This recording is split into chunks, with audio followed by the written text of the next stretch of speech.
अपना उत्तराखंड में आप सभी का बहुत स्वागत है और मैं हूं आपके साथ अमनदीप। चलिए खबरों की शुरुआत करते हैं। पाखरू टाइगर सफारी मामले में सीबीआई ने जांच तेज कर दी है और आज भी देहरादून वन मुख्यालय जाकर सीबीआई पूछताछ कर सकती है। इससे पहले मंगलवार और बुधवार को लगातार 2 दिन सीबीआई फॉरेस्ट हेडक्वार्टर पहुंची थी टीम, और जहां पर सीबीआई अफसरों ने फॉरेस्ट चीफ अनूप मलिक से लंबी बातचीत की थी। सूत्रों की माने तो इस दौरान में सीबीआई ने कुछ जरूरी दस्तावेज भी खंगाले थे। सीबीआई जल्द ही अब एक के बाद में एक टाइगर सफारी मामले में किसी न किसी तरह से जुड़ रहे फॉरेस्ट के सीनियर अफसरों से पूछताछ के लिए बुला रही है और कॉर्बेट टाइगर रिजर्व में अवैध रूप से पेड़ काटने और बिना वित्तीय स्वीकृतियों के ही निर्माण कार्य करने के इस पूरे मामले में हाईकोर्ट के निर्देश के बाद में सीबीआई की एंट्री हुई है। सीबीआई की एंट्री से वन मुख्यालय में हड़कंप मचा हुआ है। आज भी पूछताछ सीबीआई कर सकती है। मामले में जुड़े कई अफसरों को बुलाकर सीबीआई कॉर्बेट पार्क की पाखरू टाइगर सफारी मामले में जांच कर रही है। और ज्यादा जानकारी के साथ में सुनील अप्रभात फोन लाइन पर जुड़ गए हैं। सुनील, लगातार सीबीआई की पूछताछ जारी है। इससे पहले भी कई तरह के डॉक्यूमेंट्स खंगाले गए। किस तरह की जानकारी मिल रही है सूत्रों के हवाले से? अभी तक टीम के हाथ क्या कुछ लगा है और आज का दिन कितना ज्यादा खास रहने वाला है? आज कौन कौन से अफसर रहेंगे जिनसे पूछताछ होगी? देखिए, ये पूरा मामला कॉर्बेट में बिना स्वीकृति के बड़े पैमाने पर पेड़ों के काटने का है। इसके साथ साथ बड़े पैमाने पर बिना वित्तीय स्वीकृति के वहां पर अवैध निर्माण किए जाने का ये मामला है। करोड़ों रुपए की इसमें गड़बड़ी हुई है। विजिलेंस पूर्व में इसकी जांच कर चुकी है। विजिलेंस को भी कई तथ्य सामने आए। करीब 3.5 करोड़ रुपए की पेमेंट ऐसी है जो इलीगल तरीके से दूसरे खातों में ट्रांसफर की गई है। अब क्योंकि टेक ओवर सीबीआई ने इस पूरे मामले को कर लिया है, 2 दिन सीबीआई फॉरेस्ट हेडक्वार्टर पहुंची है। जो बेसिक जानकारियां थी, जो बेसिक फाइलें थी, वो सीबीआई ने खंगाली हैं। अब जो इसमें टॉप लेवल जो ऑफिसर्स हैं, जिनको कि हाईकोर्ट ने भी पूर्व में कहा था कि इसमें छोटे कर्मचारियों को पकड़ा गया, छोटे कर्मचारियों पर एक्शन हुआ, लेकिन जो टॉप लेवल के ऑफिसर्स हैं जिन्होंने इसमें स्वीकृतियां दी, जिनकी इसमें मिली भगत थी, उन पर कोई एक्शन नहीं हुआ। तो सीबीआई एक एक कर चूंकि सीबीआई लिस्टेड कर चुकी है कि उसको किन किन अफसरों से पूछताछ करनी है, किसको उनको नोटिस देकर बुलाना है, तो अब सीबीआई एक एक करके जो फॉरेस्ट के जो तत्कालीन जो अफसर थे, जो इसके लिए जिम्मेदार थे, जिनके पास वो महत्वपूर्ण विभाग था वाइल्ड लाइफ का, उनसे अब पूछताछ कर सकती है। जी, जानकारी साझा करने के लिए बहुत शुक्रिया सुनील आपका।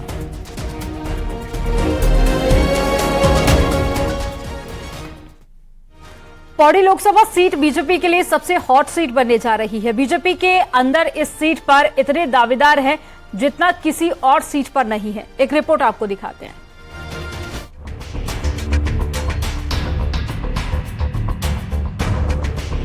लोकसभा की 5 सीटों पर बीजेपी के सांसद हैं। बावजूद इसके 5 सीटों पर दावेदारों की भी भरमार है, लेकिन इनमें भी सबसे अधिक दावेदार हैं गढ़वाल संसदीय सीट पर। इस सीट पर अभी तीरथ सिंह रावत सांसद हैं।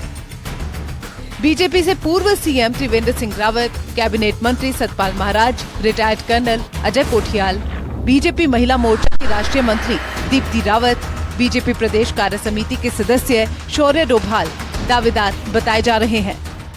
पार्टी जिस तरह की जिम्मेदारी आपको जब देती है तो आप वो करते ही हैं, और अभी हमारे पास 5 सीटें हमारे पास हैं भारतीय जनता पार्टी के पास, और बहुत अच्छे से जो हमारे सांसद लोग हैं वो काम भी कर रहे हैं। वो अपने क्षेत्र की बातें संसद में रखते भी हैं। तो मुझे लगता है कि जो भी होगा, हमारे 5 सीटों से उत्तराखंड की जो हमारी 5 सीटें हैं वो कमल के फूल को जाएंगी। उधर बीजेपी का कहना है कि गढ़वाल संसदीय सीट के लिए दावेदारी करने वाले सभी लोग पार्टी के सीनियर और जिम्मेदार लीडर हैं। सभी अपना प्रयास कर रहे हैं और इसमें कोई बुराई भी नहीं है। समय आने पर पार्टी जो भी निर्णय लेगी उसे सभी मानेंगे। जहां तक जिन प्रत्याशियों के नाम पौड़ी लोकसभा के लिए आ रहे हैं, वो सभी वरिष्ठ नेता हैं, पार्टी के विभिन्न महत्वपूर्ण पदों पर रहे हैं। सब अपना प्रयास कर रहे हैं। प्रयास करने में किसी को कोई आपत्ति नहीं है, लेकिन जो भी पार्टी इस समय पर निर्णय करेगी उसको सब आत्मसात करेंगे और उस पार्टी के कार्यकर्ता के साथ आगे बढ़ेंगे। गढ़वाल संसदीय सीट के लिए भाजपाई दिग्गजों में अंदरखाने संग्राम छिड़ा हुआ है।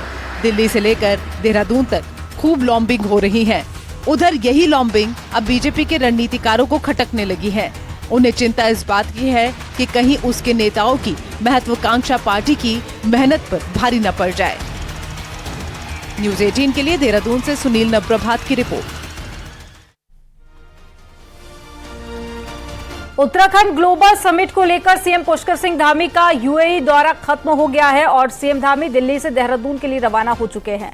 अपने दुबई और यूएई दौरे पर सीएम ने 15,475 करोड़ का उत्तराखंड में निवेश को लेकर करार किया है। सीएम धामी की मौजूदगी में दुबई में 11,925 करोड़ का एमओयू साइन हुआ, जबकि यूएई में 3,550 के एमओयू साइन हुए हैं। सीएम धामी ने कहा है कि उद्योग घराने लगातार उत्तराखंड में निवेश को लेकर उत्साहित हैं।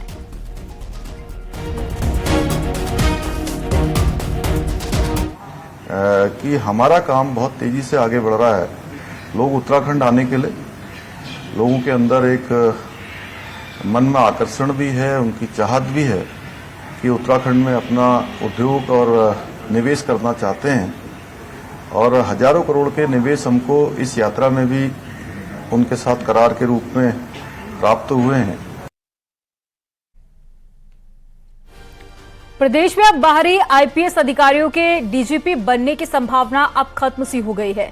अब उत्तराखंड कैडर के अधिकारियों को ही मौका मिलेगा। दरअसल प्रदेश के डीजीपी अशोक कुमार 30 नवंबर को रिटायर्ड होने जा रहे हैं और अब नए डीजीपी की तलाश एक बार फिर से तेज हो गई है, क्योंकि प्रदेश में अभी तक डीजी रैंक के अधिकारी फिलहाल मौजूद नहीं थे, जिसमें संभावना दूसरे राज्यों से तलाशी जा रही थी। लेकिन हाल ही में यूपीएससी यानी कि संघ लोक सेवा आयोग ने डीजीपी के लिए नियमावली में बदलाव किए हैं, जहां पहले 30 साल की सर्विस वाले अधिकारी ही डीजीपी बन सकते थे, लेकिन अब 25 साल की सेवा वाले एडीजी का नाम भी पुलिस मुखिया के लिए भेजा जा सकता है। इससे कि प्रदेश कैडर के आईपीएस अधिकारियों के ही डीजीपी बनने की संभावनाएं बन गई हैं। पहले डीजी या डीजीपी बनने के लिए 30 साल की सर्विस होना जरूरी था, लेकिन अभी जो नया एक आदेश आया है उसमें 25 साल के सर्विस वाले अधिकारी भी डीजीपी के लिए नामित हो सकते हैं, क्योंकि जो राज्य का डीजीपी बनते हैं वो यूपीएससी को 3 सीनियर मोस्ट आईपीएस अधिकारी जिनकी की सर्विस 30 साल की हो चुकी है उनके नाम जाते हैं और उनसे राज्य सरकार का अधिकार है किसी को भी वो डीजीपी नियुक्त कर सकते हैं। लेकिन जब से अटेम्प्ट्स हैं, संख्या जो सिविल सर्विसेज की है वो पहले लिमिटेड होती थी, 3 अटेम्प्ट होते थे जनरल कैंडिडेट्स के लिए, अब 6 अटेम्प्ट्स होते हैं। उत्तराखंड में लगातार नकली दवा फैक्ट्री का पर्दाफाश हो रहा है और पिछले 3 साल में 5 नकली दवा फैक्ट्री, जिनसे कई राज्यों में नकली दवाओं की सप्लाई हो रही थी। यानी कि अब साफ है कि नकली दवाओं के सौदागर मोटी रकम के लिए बड़े महानगरों में अपना जाल बिछा चुके हैं और इन सब का पनाहगाह बन रहा है उत्तराखंड। एक रिपोर्ट आपको दिखाते हैं।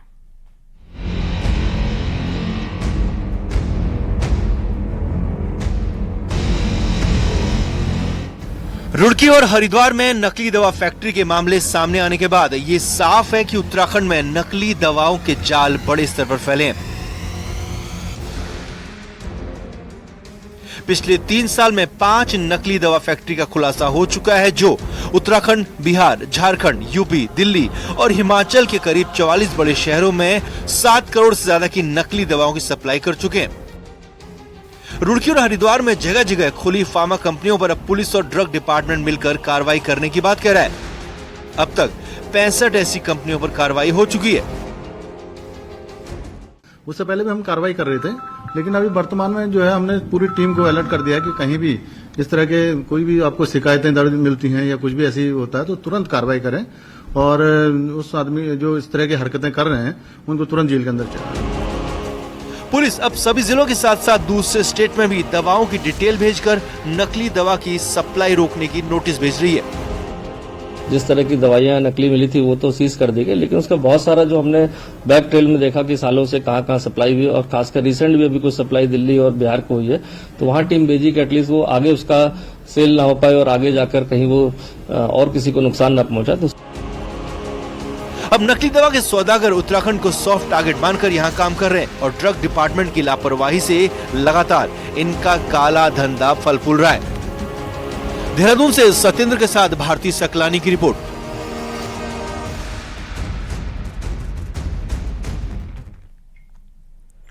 टिहरी में प्रशासन द्वारा NH94 की अनदेखी यात्रियों पर भारी पड़ सकती है और NH पर बने करीब 15 स्लाइडिंग जोन का अभी तक ट्रीटमेंट नहीं हो पाया है, जिस कारण आए दिन मलबा गिरने से हाईवे बंद हो रहा है। NH94 पर नरेंद्र नगर खाड़ी डेमूड़ा के पास में ऑल वेदर रोड के चलते बनाए गए स्लाइडिंग जोन से लगातार मलबा गिर रहा है, तो वहीं NH58 पर तोता घाटी मूल्या गांव के पास में भी लगातार पहाड़ी से मलबा और बोल्डर गिर रहे हैं और यात्री जान जोखिम में डालकर यात्रा करने को मजबूर हैं।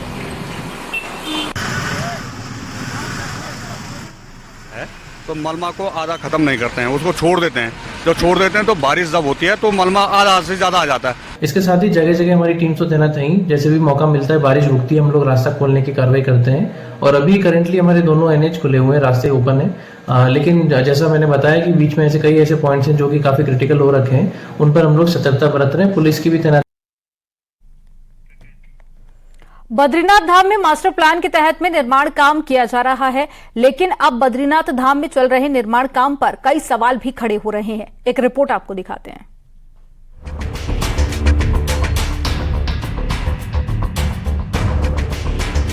बद्रीनाथ धाम में ज्यादा निर्माण को भविष्य के लिए बड़ा खतरा माना जा रहा है, लेकिन उसके बावजूद भी बद्रीनाथ धाम में लगातार निर्माण काम हो रहे हैं, जिस पर स्थानीय लोगों के साथ तीर्थ पुरोहित भी सवाल उठा रहे हैं।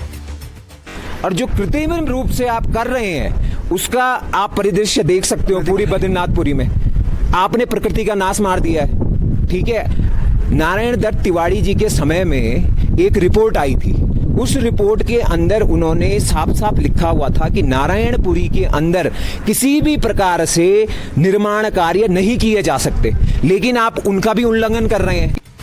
हालांकि प्रशासन बद्रीनाथ धाम में प्राधिकरण की टीम के साथ कार्रवाई करने की बात कर रहा है, लेकिन प्रशासन की आग के नीचे ही पिछले 1 से 1.5 साल में पूरी बद्रीपुरी में धड़ल्ले से निर्माण काम होते रहे हैं और बिना नक्शा पास कराए बद्रीनाथ में होटल, लॉन्च बनाए जा रहे हैं। धाम में हमारे द्वारा और प्राधिकरण की टीम के द्वारा निरंतर जो अवैध निर्माण चल रहे हैं उनके खिलाफ चालानी कार्रवाई की जा रही है और प्राधिकरण कोर्ट में इनके मामले अभी चल रहे हैं। वर्तमान में सभी लोगों को मौखिक एवं लिखित रूप से निर्देशित भी किया गया है कि बिना अनुमति के किसी भी प्रकार का समतलीकरण अथवा निर्माण कार्य नहीं किया जाएगा। बद्रीनाथ धाम में बेधड़क निर्माण भविष्य में खतरे की घंटी न बजा दे, क्योंकि जोशीमठ, नैनीताल, मसूरी जैसे बड़े बड़े शहर में लोग भूस्खलन, भूदशाओं की मार झेल चुके हैं। इन शहरों के हालात के बाद भी अगर सुधार नहीं हुआ तो बद्रीपुरी के अस्तित्व पर भी संकट आ सकता है। न्यूज़ 18 के लिए चमोली से नितिन सेमवाल की रिपोर्ट।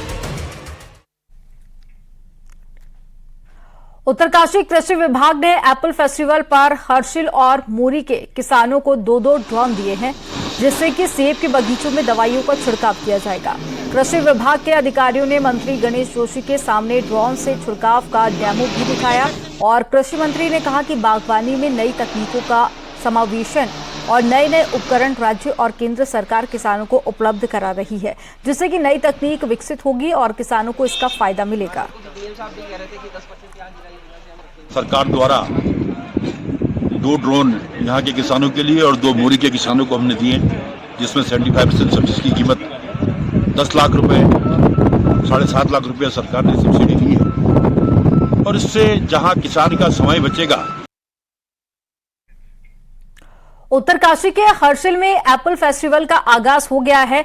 यहां तरह तरह के सेब की प्रदर्शनी के साथ ही इलाकों की संस्कृति की झलक भी देखी जा रही है। रिपोर्ट आपको दिखाते हैं।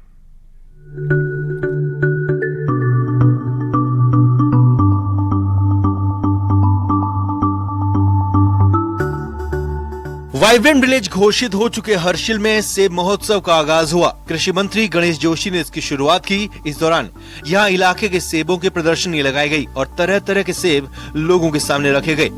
एप्पल फेस्टिवल में स्थानीय संस्कृति की भी झलक देखने को मिली और बड़ी संख्या में किसान यहाँ शामिल हुए।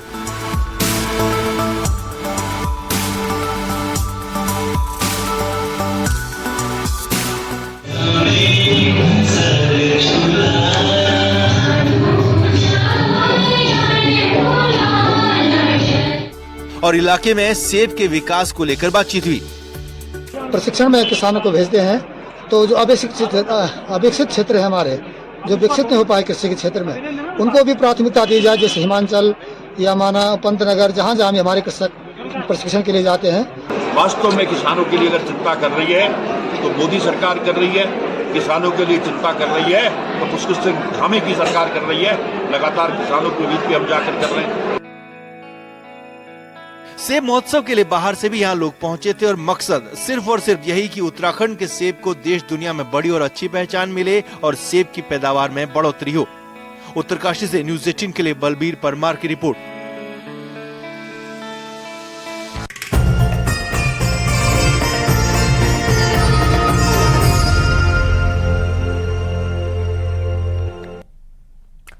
आज नवरात्र का छठा दिन है और आज माता कात्यायनी की पूजा अर्चना की जा रही है। सुबह से ही भक्तों के पहुंचने का सिलसिला शुरू हो चुका है और साथ ही आपको बता दें कि बड़ी संख्या में लोग मंदिर पहुंच रहे हैं। तस्वीर हम आपको दिखा रहे हैं। दिल्ली, उत्तराखंड, उत्तर प्रदेश, तमाम बड़े मंदिरों में लोग पहुंच रहे हैं और ऐसे में नैनीताल की तस्वीरें भी आपको दिखा रहे हैं, नैना देवी मंदिर की, जहां पर बड़ी संख्या में हर दिन लोग पहुंच रहे हैं और ऐसे में व्यवस्थाएं भी की गई हैं। तो 51 शक्तिपीठों में से एक है नैना देवी मंदिर। की पूजा की जाती है इसमें मनोकामना के लिए। जो आज की जो पूजा करेंगे देवी की, उसमें जो है रिद्धि सिद्धि दुख दारिद्र सब दूर होते हैं इस दिन और मनोकामनाएं पूर्ण होती है देवी से। क्या कृपा है नैना देवी की? ये इसकी कृपा यह है कि सभी श्रद्धालुओं को मतलब सुख संपत्ति मिलती है, आयु रोगी धन पुत्र प्राप्ति सभी मनोकामनाएं पूर्ण हो।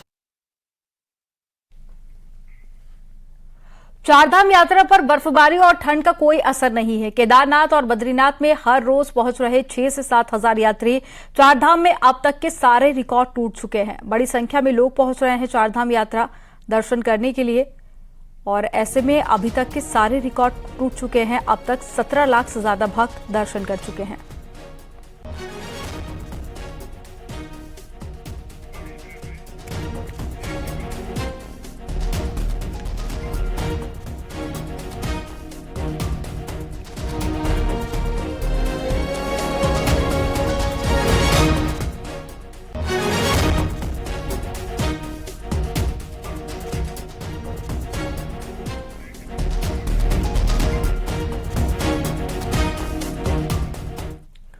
बद्रीनाथ धाम में इस बार रिकॉर्ड तोड़ तीर्थ यात्री पहुंच रहे हैं। 16,12,089 से अधिक तीर्थ यात्री भगवान बद्री विशाल के दर्शन कर चुके हैं। अभी 1 महीने पूरे यात्रा संचालित होनी है। ऐसे में उम्मीद है कि इस बार यात्रा का आंकड़ा कपाट बंद होने तक 17 लाख तक पहुंच सकता है, जो अपने आप में एक नया रिकॉर्ड होगा। चारों धाम की यात्रा की बात करें तो पिछले वर्ष 46 लाख तीर्थ यात्री पहुंचे थे, लेकिन इस बार 50 लाख से ऊपर तीर्थ यात्री दर्शन कर चुके हैं अभी तक और बड़ी संख्या में हर दिन लोग पहुंच रहे हैं।